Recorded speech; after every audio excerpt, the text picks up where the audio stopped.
And what is going on, everybody? Welcome back to another episode of the Designated Players, an MLS podcast. We are back in the Midwest to chat all about St. Louis City with our good friend Matt from Flyover Footy. Matt, how you doing? Doing fantastic. Glad to be here. Excited to talk about St. Louis City. Good, man. Super happy to have you. I know we were on our end. We've been waiting to find a reason to get you on for a long time. We've had a lot of people from St. Louis, but never were quite able to make it work out with you and Flyover Footy. So happy to get this crossover going. One of the reasons we love that, as you can see, you've got a great scarf wall behind you. I myself have my wall taken down, but one of my favorite things are scarves. So we have a segment on this show we like to call Scarf of the Week, and I want to send it over to you to see what are you gonna rock today. Well, I've got a nice. It's last year's version. St. Louis City does a season ticket holder scarf every year. This is last year's, and it's a Be the Spirit scarf. Very nice. There's something about the color scheme in St. Louis that just makes me really happy. I just feel like they hit it out of the park with the colors. So I'm really excited to show off, and this is a very special scarf. Let's see, do I have it right way around? This way is right way around. It is There you a go. St. Louis City SC, and on the other side, it's just the big city. But this is special because it's a gift from our friend Chris, who runs stlouissoccernews.com. So we always like to shout out Chris when we get to show off one of these because very, very thoughtful from him. So a big thank you. And we are loving it because Connor, my co-host who is not here, also has one. So super, super hyped to get to show this off. St. Louis does a great job with their scarves. I've been impressed with the quality, the diversity of logo, and the red and white one that I have here Mhm. matches the red and white Confluence kit from last season. So I'm going to be excited to with kit reveals going on as we're kind of recording this. Ours is this coming weekend. Yeah. I'm excited to see what kind of scarves and everything they have to match that color. Yeah, yeah, for sure. And I've got we do like a little just kind of reaction video as we just kind of scroll through and post those Yep. little like viral clips or whatever. And, I got to start collecting those because I saw those come out today too. But Oh yeah. I haven't been super disappointed with a lot of them. Like last year, there were a few I was like, nope, not for me. But so far, so good. So we'll see how the rest of it comes out. But, we could talk kits and scarves and stuff all day long. But I think people are here to listen about our thoughts on the 2025 season for St. Louis. But I think before we do that, we probably should talk about how we got here, 2024, right? So after a dream start to life in MLS, which I think is the only way to describe your first season here, injuries and a regression to the mean is kind of what we saw from St. Louis as they came back down to earth. A 12th placed finish coincided with the surprise dismissal of Bradley Carnell and a 2024 season that saw a round one exit from the Champions Cup, a round of 16 exit from the Leagues Cup at the hand of Club America, and the appointment of Olaf Mellberg, or as I found a way to mistype it when I was doing our first preview on him, Olaf Melbergto. Oh, There's a story behind that I'll tell in a second, but he is in along with a host of new players, and he's going to try and right the ship and bring this team not only through MLS play but also in the U.S. Open Cup. So before I ask you about 2024, for those listeners who might not understand, when Olaf Melberg was hired, we did a whole episode on it, kind of previewing what we might expect from him. And in my notes, I was typing out that Olaf Melberg, St. Louis City signed Olaf Melberg 2, a contract of whatever length.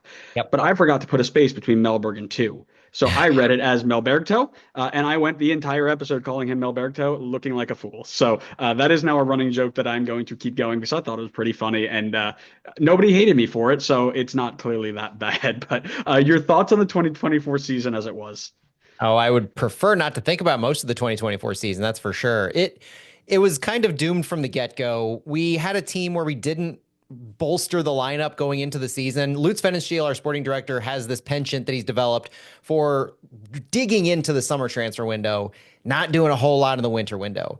And what happened in the lead up to 23 is we made this trade for Chris Durkin, which was a fairly good trade at face value. Got Chris Durkin, gave up Jared Stroud, Lucas Bartlett, and some GAM. But we didn't replace, namely Jared Stroud, with anybody. He took 5 goals, 5 assists with him, and we didn't replace him in any meaningful way. You could say Celio Pompeu was on track to replace him with his performances and his positioning on the field, but he got injured.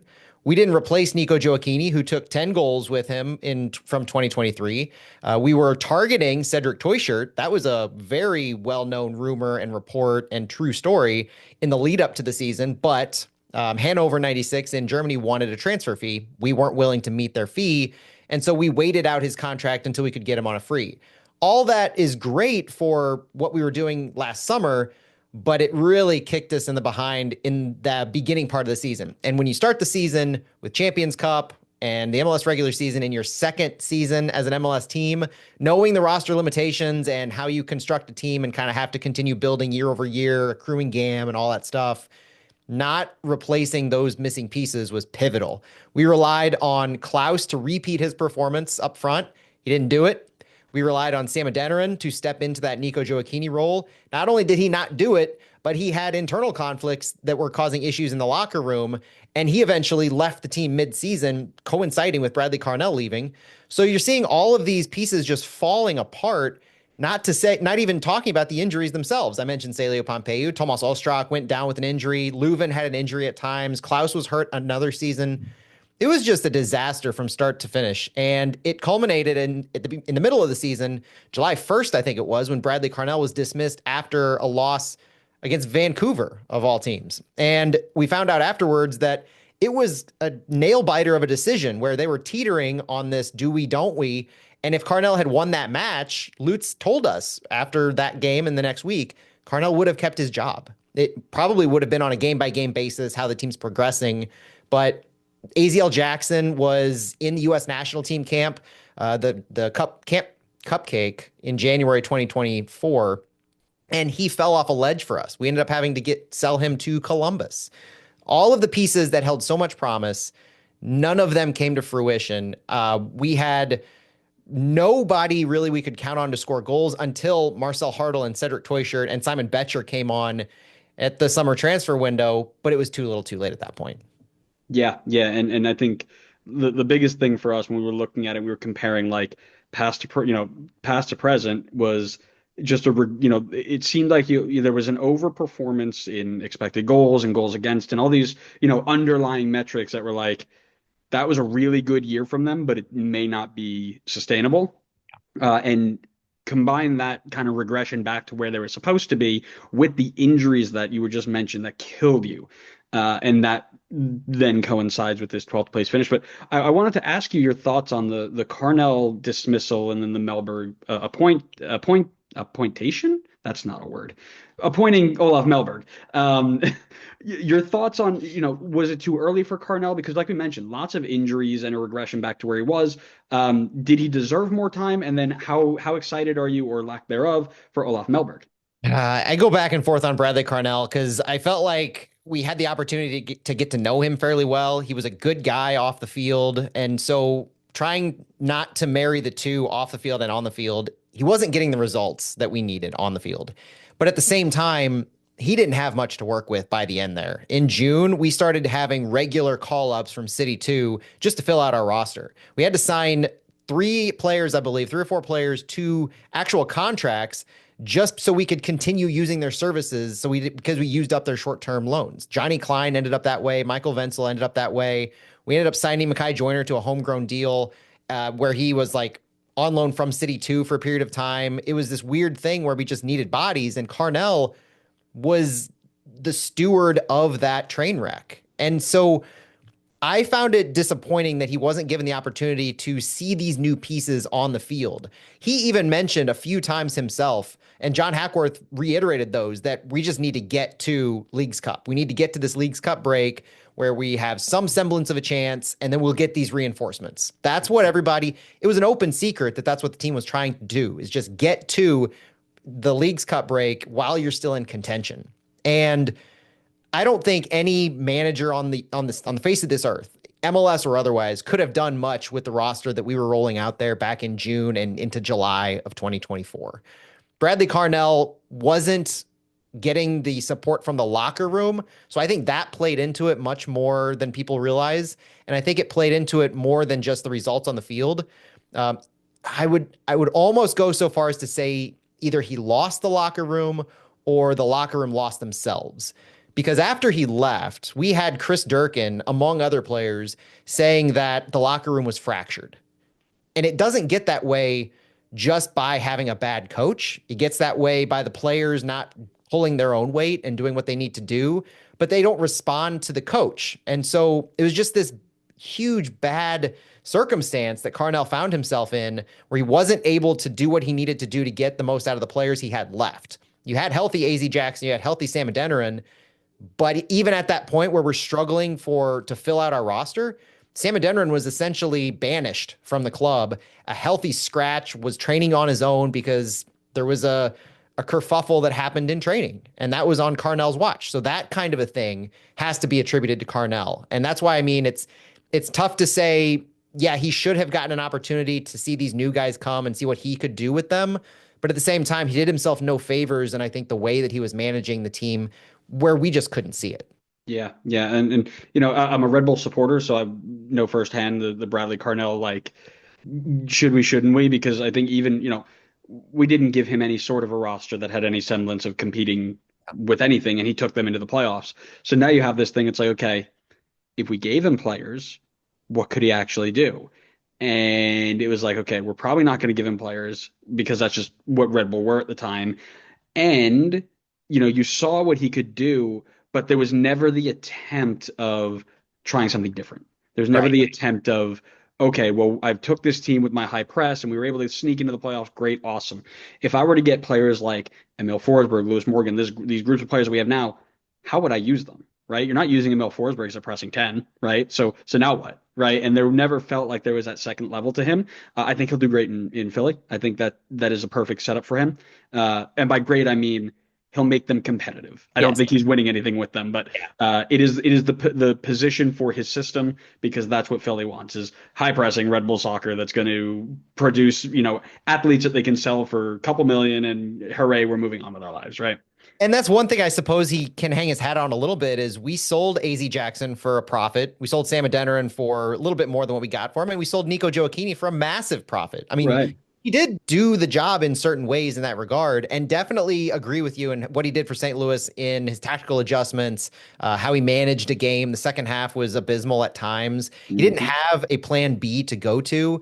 If teams were, and that was the running, I tend to say it's a joke at this point because you had a team drop into a low block. St. Louis just couldn't beat them. They couldn't handle that. There was no second effort, no adjustments that could be made based on what they were taught to do. It was energy drink light type of a soccer. Yeah. They tried to possess the ball. They tried to play a little technically, but it never came to fruition. They would always get a little spooked sort of and try to send the ball along and just hope to win these duels in 50-50s and then keep possession once they could earn it in the attacking third. Carnell, that's one thing about when he left is you saw a little bit of a difference in how John Hackworth started to approach things. And no matter what happened with John Hackworth, whether people say he should or he shouldn't have had a chance to get the full-time gig, tying it into Olaf Mellberg, that's one thing I'm really excited about. There's a lot of promise in what he had been doing formation-wise and tactical-wise with his teams in Sweden and wherever he coached in the Scandinavian region. He changed up his formations fairly often. You look back at those teams on FBref and everything, and he used 3 center backs just as often as he used 4 in the back. And so he's got a willingness, and he's mentioned this to us in St. Louis on his first few availabilities. He has a willingness to leverage the best quality of players as opposed to stick with a formation and be rigid on his approach and try to fit whoever can into those formations. And we've seen that in preseason where we're a fairly, I think it's safe to say our default formation at this point is 3 center backs and utilizing wing backs. We've seen that in every single preseason game so far, all 5 of them, including the 3 televised. And we haven't gone away from that. And so I view this as the players that we have on the roster now were mostly here from last year. They know how to play in a 4-man backline.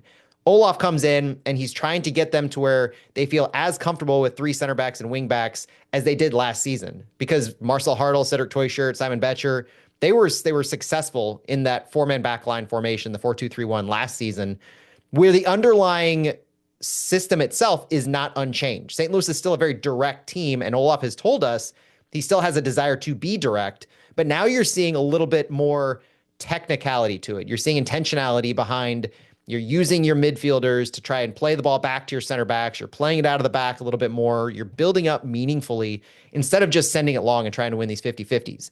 So even in preseason, we're seeing a lot of what Olaf has said he wants to do in glimpses and in the progression of games that makes it very exciting to believe that he's the guy who can actually have a second gear. We can have options now, depending on how a Seattle or how a Minnesota tries to play us, two teams that we've really struggled against based on how they defend. And if we can get around that, if we can have that second option, second gear, even the third option, I think we're going to surprise a lot of people and finally get over some of these humps of winning on the road against teams that we just haven't won in the past 2 years. Yeah, yeah, and there's I think there's room for legitimate excitement in this group, and it kind of ties back to something that you had mentioned kind of in our build up here was they don't do a lot of work in the winter window, but they've done a lot in the summer. So I'll open it. Usually I say let's just keep it to the winter window, but I'll open it up to anywhere you'd like. Best edition so far, we'll say from the summer window to and this winter window. Best edition they've made so far. Yeah, I tried to stick to the rules on this one, and I tried to go with the winter window. So Okay. my answer was Conrad Wallum. Hmm. He was one of two additions that St. Louis had in the winter window, along with Timo Baumgartel, a center back who used to play for FC Schalke, but kind of he was on the outs with them. He had health issues in the past. But my reasoning for selecting Conrad Wallum is not just that Timo has competition in the center back role. He might even not start the season as a starting center back. I think Wallum allows us to run wing backs and run it at our optimal level. He's shown in a couple games so far in the preseason, playing left wing back, that he can stretch the field. He's good technically. He can play off of the attackers in the attacking third. He just has this really good eye for the ball, and technically he can control the ball really well. He's good defending in space, and he's shown us glimpses of being able to have the best quality player in that left wing back spot that was honestly a bit of a question mark. We were trying to put in depth charts together saying, all right, we know who our center backs can be. We've got depth there. Are we really going to rely on Giannis Horn to be out on left wing back? Is Kyle Hebert a left wing back option? Do we want to slot Celio Pompeu back there? Makai Joyner a homegrown? And Wallum comes in and he is that guy. He can score goals just as much as he can assist. He's got a youth national team history with Norway. He's got a lot of promise, and part of that comes with how Lutz and City have sold him to the fans, which is everything that I've heard. He is near DP quality in his versatility and his skills. So you can use him not just on the wing back areas, but you can use him in the midfield. He can run anywhere from what they've called an attacking 6 all the way up to a 10. These just, I don't even know where they come up with these kinds of things of an attacking 6. It's almost like, why not call him a box to box 8? Right. I don't know. Anyway, Wallum, I think, gives us that quality body we need at that one position to really make this formation work. I've seen Kyle Hebert on the wing back. I don't want to see Kyle Hebert as a wing back. I've seen Giannis Horn as a left center back. I kind of like Giannis Horn as a left center back. Keep him there. Let Wallum own that wing back area. Let him fight Indiana Vassilev for that area. Wallum gives us this, and he raises the quality to a level that I don't think we would have really had without him. And we have him on loan. So that's the one thing I don't think we would have been able to get him had we not arranged a loan deal with Slavia Prague. He would have been too expensive. The transfer fee wouldn't have worked. Lutz, I don't know what the outside perception is of St. Louis and our transfers, but let me tell you, we are not a fan of paying transfer fees. We're a fan of 2 Bundesliga players, and we're a fan of free transfers. Wallum didn't fit either of those bills, but we had him on loan. And I think he's going to surprise a lot of people because what I've seen from our wingbacks is they're going to be asked to do a whole lot and get involved in goal scoring opportunities a whole lot. So from a winter window perspective, it's Conrad Wallum. Now, if you want to open it up a little bit, give me some grace here and talk. Go right ahead. Go right ahead. I would have to say it's a toss-up between Marcel Hartl and Cedric Teuchert. Now, I hyped up Simon Betcher. He had 4 goals in his last few games, back half of last season with St. Louis.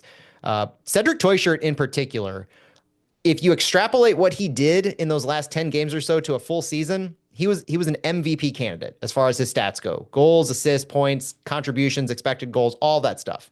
And this is coming in not at 100%. I don't think he reached 100% until maybe his last few games. So Cedric Teuchert in particular, extremely impressive as a forward. Marcel Hartl is the glue, I think, that keeps our midfield together. And we never even played him in his true proper position last year. We were leveraging him as a left winger, left midfielder for a bulk of last season, just because we were so stuck in that 4-2-3-1. and we were trying to fit in like an Indiana Vassilev or even an underneath Cedric Toyshirt as a second striker, number 10. This season, I think Marcel Hartel, we've seen him in the preseason playing that central attacking midfielder role, playing the number 10, and having so much freedom and flexibility in where he can maneuver offensively and defensively.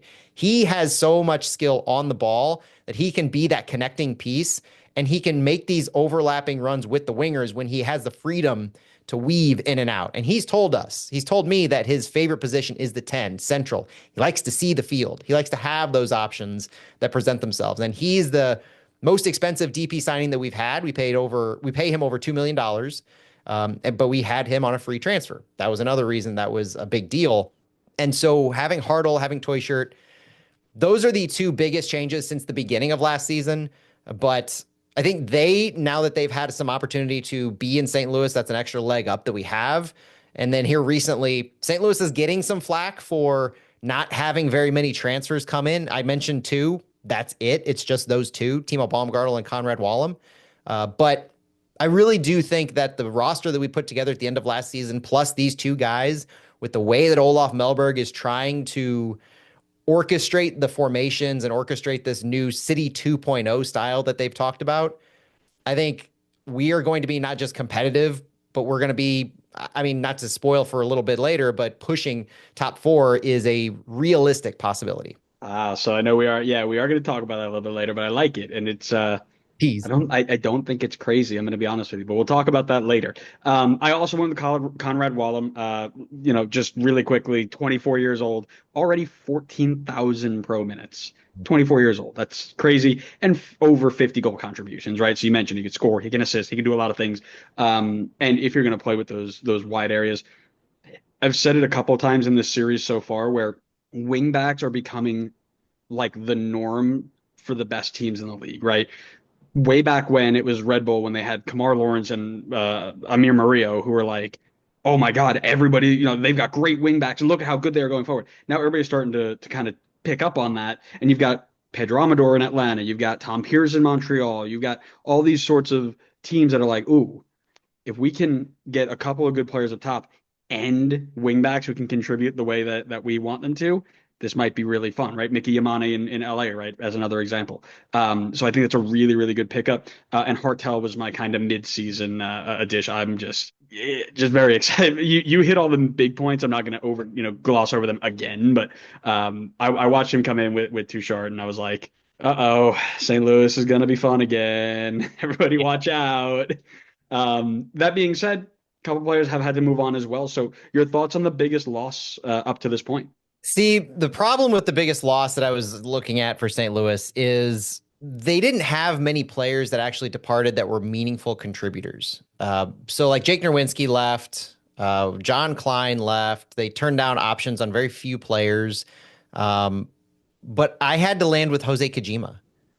I think Jose Kojima was a player that we were worried about losing in the expansion draft, and obviously for good reason. But it's the promise that Kojima offered. It's his studiousness of the game that he offered. And he was just such a fun player to root for. When we took him, and going back to the super draft itself last season, when we took him in the first round, we traded back into the first round to get him. We paid, in addition to his cost of an international roster slot, we paid to get up to have the opportunity to get him. So there's a sunk cost that was a part of this. And I don't think he ever really had the opportunity to find his role in the team because he was trying to do so much to fill the gaps that were caused by injuries and player departures and just out of necessity. Between City and City 2, he did play every single midfield role. He might have played even every wide midfield role. He even played as a second striker at time for City 2. He was doing every single thing he needed to just absorb himself in the system and find a role that would work for him, to be a true utility player. And now we're never going to get to see that come to fruition. We're never going to get to see the promise. I think he scored a goal earlier on today for DC United even, and he's just getting rave reviews in their camp. So seeing him taken by San Diego and then immediately flipped for the price that they were willing to pay, not too surprising given what we paid. I think everybody understands the value that Kojima is offering.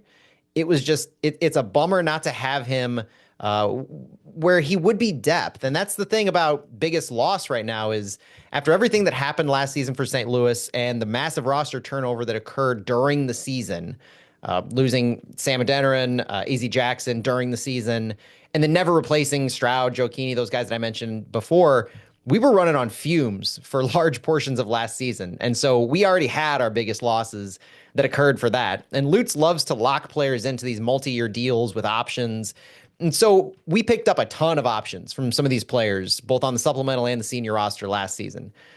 If we wanted to keep a player, we kept him. So the biggest loss being a guy that would have showed promise kind of says what it needs to say about the here and now, where Kajima would not have fought for a starting role in St. Louis City this year. I'm pretty confident about that. I see what our starting 11 likely looks like right now, and I don't see where Kajima would have usurped somebody in that role, especially with the evolution of the wingbacks, like we were just talking about. That's not a role that Kajima played, and he wouldn't have. So our biggest loss would have been a depth guy this year, and I hope that I'm kind of reinforcing just how, and this is going to play into the narrative of why I think St. Louis has a fighting chance. Is we added so many guys at the end of last season, but we did not lose very many key pieces that we expect to be contributors this year. Yeah, I think you've got like a screen recorder on my notes here because I basically verbatim what I put, right? There's not too many that you look at and you're like, I can't believe we lost him. Or somebody who's like, we lost him and we really haven't replaced him yet. Everybody you lost are either depth pieces or non-contributors anyway, right? I also picked Jose Kajima, and for the exact reason you said, there's a lot of potential in there, very bright future, and just brilliant. I followed him on Twitter just to see his coaching like tweets because I myself am going through my licenses and I'm like, what's Jose doing? Like, maybe I could pick something and put it into my session tomorrow. Like, what's he doing? Because he's so committed to being a student of the game. And if for no other reason than that just like warms my heart because I too was kind of like that when I was a player. It's just that is love that from him. So I hope he does. I hope he does well in DC, but not well enough to make them good because we all hate DC. Nobody likes DC. So do good enough to like move away from DC. DC is kind of becoming the St. Louis of the East with Jared Stroud, Lucas Bartlett, now Jose Kajima. Like, I'm not quite sure what's going on with that, but if it lets anybody watching this have a little background on the volume of players we're talking about, like we talked about, Timo Baumgartel, Conrad Wallem were brought in as the only two players this window. The only players that actually St. Louis lost, quote unquote, since last season, John Klein, Jake Nerwinski, Jose Kajima, Nukvi Thorson, and Selmir Pedro, according to MLS. Now, even that comes with caveats because Selmir Pedro hasn't played a meaningful game for St. Louis City since early 2023, and he never had a starting role. Nukvi Thorson has been a perennial underperformer as he was given opportunities, even though they were a bit out of position last year. He was one of those guys who was filling in roles. So we didn't have a whole lot of production lost from sending Nukvi on loan. And Jake Nerwinski, I mentioned, he lost his right back spot. He'd been a great guy on and off the field, but he never really gained that back from Thomas Totland. And John Klein was basically only signed because we needed depth. Another great person, good skills, playing for Charleston now. But that gives you an idea of the players we sent out and what little we lost in doing so.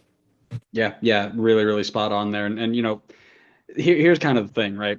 This is a relatively older group, or has a lot of players who are kind of like stuck into starting positions. You're like, yeah, I'm pretty solid on that player. Who do you think is maybe one of the players to watch that may surprise us or break out this year? The player that I picked, because we talked about Hartle and Toyshirt, and I don't think they've reached their ceilings by any means because they only had about 10 games to play with St. Louis. So I think you're going to start to hear the names Hartle and Toyshirt when it comes to Golden Boot type conversations or most points. Outside shot at an MVP consideration, I think isn't without it. That's within the realm of possibility to me, either one of those two players. But a player to break out that people might not know of for me is Thomas Totland. Thomas Totland came into St. Louis as a right back in a four-man back line. He is an attacking-minded right back, I would say. In the formations that we've run in the past under Bradley Carnell and John Hackworth, we always had this movement where one of our wingers, or one of our fullbacks rather, would push higher up. And then you would end up in an attacking role, you would be defending with three, your left back and your two center backs. Thomas Totland was always that player to push up. He's still young. He's only 25 years old. He's under contract with option through 2027. And he has a couple goals to his record, I believe, in MLS. When I've seen him in preseason, I'm seeing a significant amount of the ball not just moving through him like it has in the past, but him being a destination. He scored a goal the other day. He has had opportunity after opportunity in these preseason games. He had an illness in the preseason. That's the only reason we haven't seen him more, but the promise is there. And in a wingback system where I've seen the glimpses in preseason of Conrad Wallem has scored a goal from the left side, Thomas Tollan has scored a goal on the right side. And I think we only have like, I want to say 7 or 8 off the top of my head goals total in this preseason in 5 games. That's the player I think that could be a focal point that's really going to help enhance the two up front in Klaus and Toyshirt and Hartle underneath. You're going to have a lot of ball movement through Thomas Totland, and he's going to have a lot of volume, a lot of shot opportunities, and he's going to have a lot of opportunities to play the ball in while he's in the attacking box. So a lot of promise that he offers because the system is going to allow it. That's a good one. I liked. Did I pick Tottenham last year? I can't remember. No, I think I picked Thorensen last year.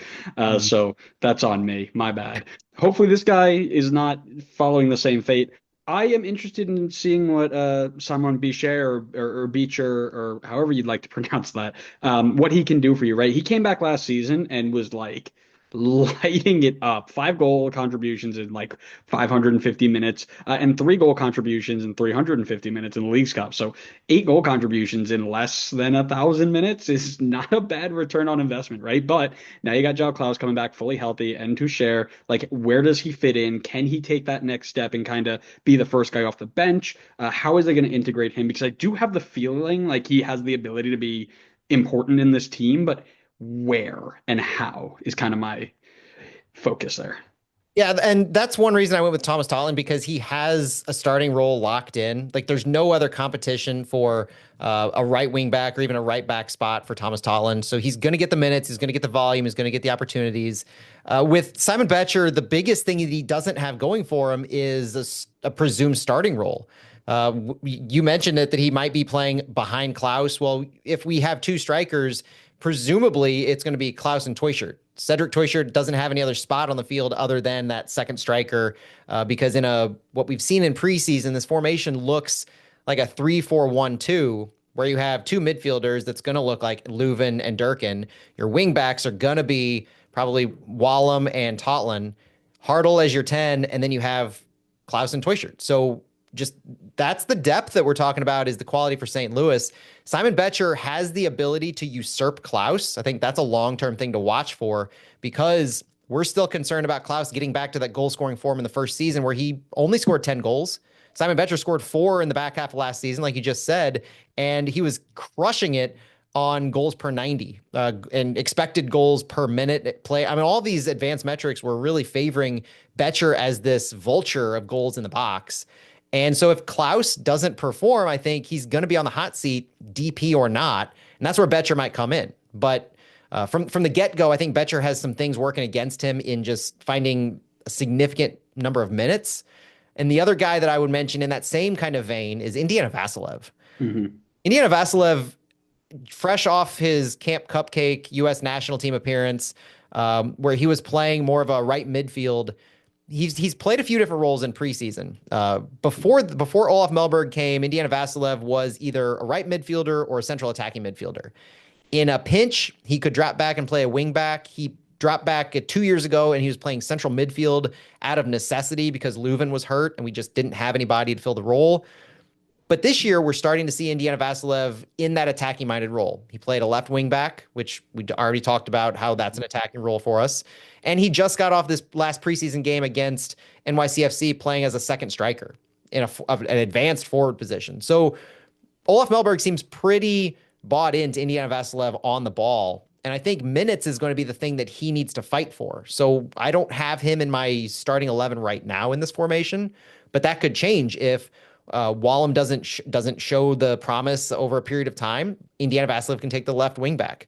If there's an injury, Indiana Vassilev can basically take anybody's spot at that point. He's that sixth man in the NBA type thing. He's that 12th man off the bench. Mm-hmm. You know, he's that first person you could call on to say, no matter where this sub is needed, it can be Indiana Vassilev. And the thing that Indy doesn't hasn't had his to hang his hat on is goal scoring or contributing to goals. He's kind of done all the dirty work in between, but because he hasn't found himself in these advanced positions, and last season when he did, we just weren't scoring goals as a team while he was in those roles. I think he needs quality around him to not just give service to, but also receive it from when he's coming from a wingback role or wingback area out wide, inverting. And he can play off of these better players that can allow him more space to finish. So I like Betcher, I like Vasilev. They've got minutes working against them, and so that's why I went with Tallinn. Yeah, I like it. I think there are a lot of players who, like we said, lockdown starters, but can still take a big step forward, right? Players to watch as maybe not necessarily being a 17-year-old breaking onto the scene, but somebody who was okay, maybe good last year, who's going to be to another Yes. level next year. So that'll be fun to watch. But when it comes to St. Louis, I think there are still a couple questions that kind of hang around the air of the team, if you will. I wanted to know what kind of was your big question left for St. Louis heading into the season. My big question is the thing that has hurt us the most over the past, I would say, couple of years is will St. Louis City finally be able to adapt better against better competition and later in games? We've been this kind of team that we've played to our competition, we played down, we played up. We haven't been able to win on the road, but I think it all kind of comes back to our adaptability and tactical adjustments we make in the second half. One of the reasons I'm pretty high and interested on Olaf Mellberg is to see if he can bring this to St. Louis.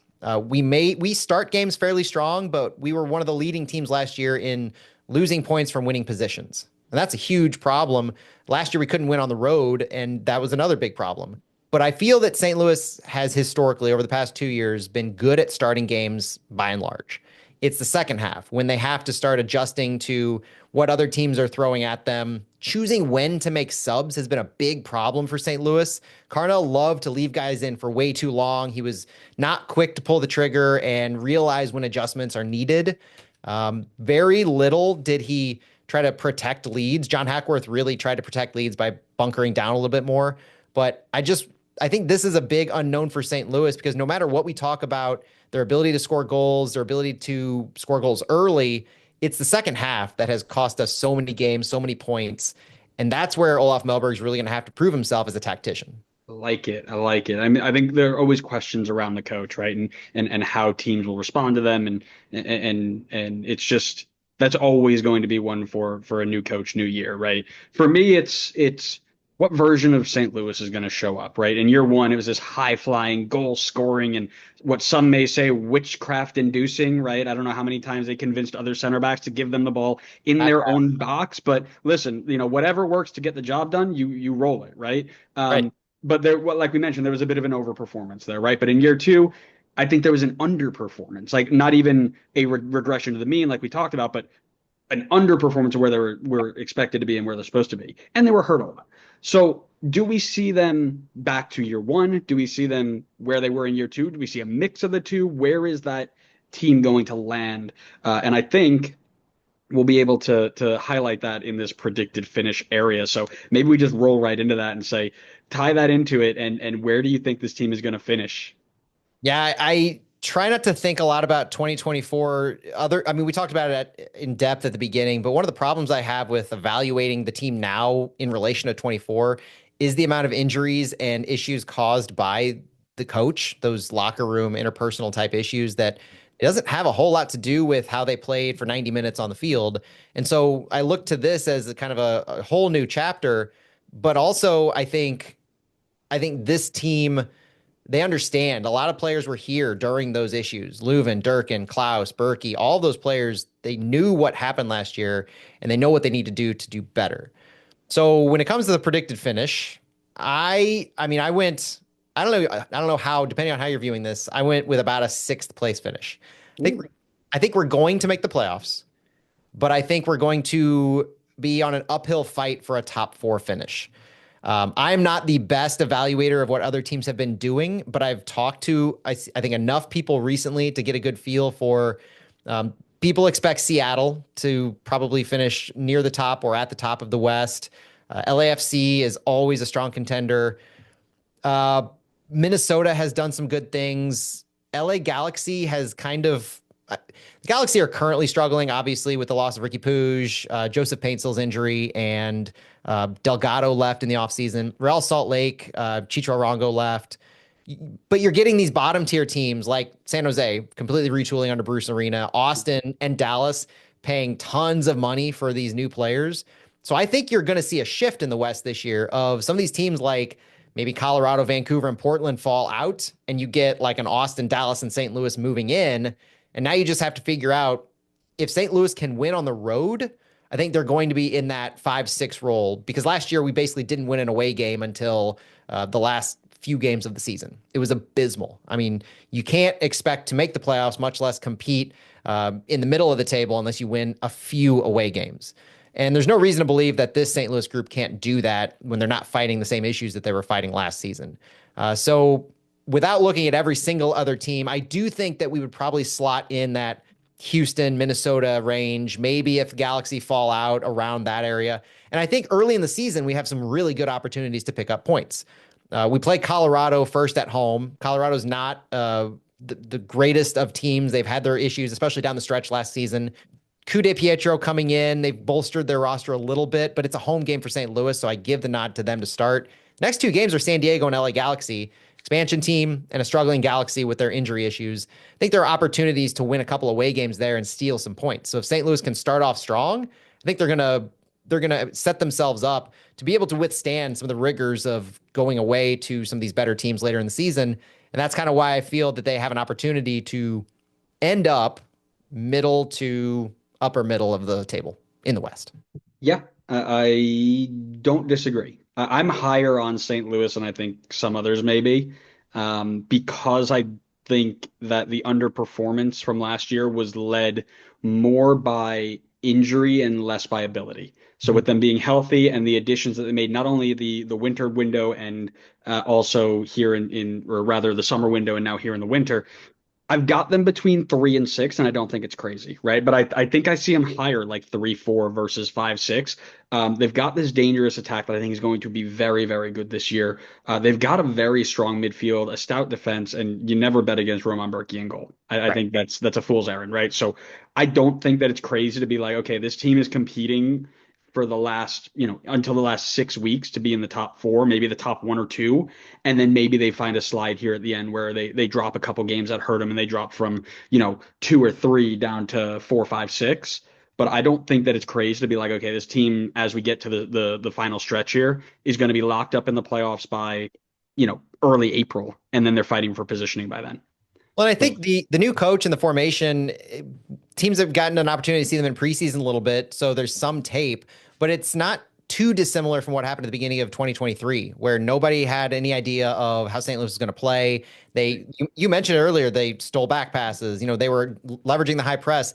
They were getting, overproducing from their XG, but at the same time, they took a lot of people by surprise, won a ton of games the first half of the season, and they were able to withstand all the struggles at the back half of the season and when teams figured them out. I think they can capture some of that same kind of magic this year in the first few weeks, first few months of the season, especially because they're also so. I think the midweek matches are going to play into this a little bit where they're in the US Open Cup, but they're not entering until like the round of 32. So they're not going to have a ton of those midweek matches. And when it gets time to the slog of the summer, they're not going to have midweek matches for Leagues Cup. So I think that's an opportunity for them to better withstand the heat of the summer, to have less matches over a course of a period of time. Depending on how some of the teams in the West finish in Leagues Cup, we'll see what advantage that really gives them. But the depth that we talked about is another big thing. St. Louis didn't have any depth in 2024. With all the depth of the Indiana Vassilev, Celio Pompeu, Tomas Ostrak, Betcher coming off the bench, even the center back depth that they have, all of this is going to add up to their ability to rotate much more than they did last year. The injuries were a cause of overtraining. It was a reaction to not being able to rest guys as regularly as they should be. And I think between Mellberg's style of training and how the players are changing their own personal training styles to respond to what happened last year, I think you're putting all these pieces where they've learned what they need to do to not experience the same kinds of issues from 2024. It's going to carry them. It's going to carry them further, and it's going to allow them to stay healthier and fitter later into the season. I like it. I'm buying in. I think I'm buying in. Let's just say that. Listen, Matt, thanks so much for being here. We really enjoyed this chat, and like I said, I think St. Louis, and maybe this is, I don't think it's even going that steep. I think St. Louis has one of the best fan bases in the league, but I also think it has one of the best individual like host of individual creators. I mean, just taking a look at what's on stlouissoccer.com, I mean, it's just tens and tens of podcasts and people trying to do their own stuff, and it's so refreshing to see people buy into not only just the MLS side of it, but right, the indoor league, the youth game. I mean, it's all over the place. So you guys are just such a great hub for information and for passion, and we really appreciate that. I want to give you a little bit of time to tell us who you are and where to find you and what you do. Yeah, all on socials, X, Blue Sky a lot more active lately because of, obvious reasons. Instagram at Matt Baker STL. It's my handle everywhere at Matt Baker STL. Also, look up our podcast, Flyover Footy. We cover soccer in St. Louis in addition to just St. Louis City. So we'll talk about City 2, U.S. national team, Josh Sargent, Tim Ream, all the late Patrick Schulte, most recently. Everything from St. Louis that has to do with soccer, we try to cover at some level. The academy guys, the youth, any other team that pops up here and there in USL League 2, for instance, those kinds of things. At Flyover Footy everywhere. Search it on podcasts, YouTube, and catch our live shows on Thursday night. Thursday night, usually at 8:30, we do live streams on YouTube, and it's a blast. That's when we record our main pod, and we have 2 or 3 episodes per week during the season. So Flyover Footy. There you go, guys. Go over, spread the love. We've talked about all series so far. It's all about the individual content creators and what we do, and we just love sharing the love and making sure that everybody can bask in it as well. So if you're new here and this is your first time seeing us, I say us. My co-host is not here, but I usually say us. We are the designated players. We are doing 30 of these. You are number 24. So we are pushing here towards the end, but we've done 23 of these. We've got 5 or 6 more to go. So if you want to know what the West is going to look like, if you want to know what some of the East are going to look like, or you just want to hear my voice again, go ahead and click on some of those. And then during the season, we're usually 2, sometimes 3 episodes a week, mainly MLS news as it drops. So any ridiculous decision made by the big wigs up top, we usually are reacting to. But then we also have a series we do called MLS History, where we have taken, I believe we're at 500 now, fan selected moments from MLS history from day 1 of 96 all the way up to the last game of the season last year. And we dive into them. So it's not just the stuff that you can go, what happened during Zlatan's goal against LAFC, right? We'll cover it, but everybody kind of knows that. But the ones that mean more to the individuals and the fans themselves, we like to cover those. So I think we're 70 episodes into that one, and hope to keep going deep into that. So if you like that and you're a new St. Louis fan and you want to learn about MLS as it was, come hang out with us too there. So Matt, thanks so much again for being here. We really appreciate it. Our listeners, thanks for listening to us, and we'll see you next time on the next episode of the Designated Players, an MLS podcast. See ya.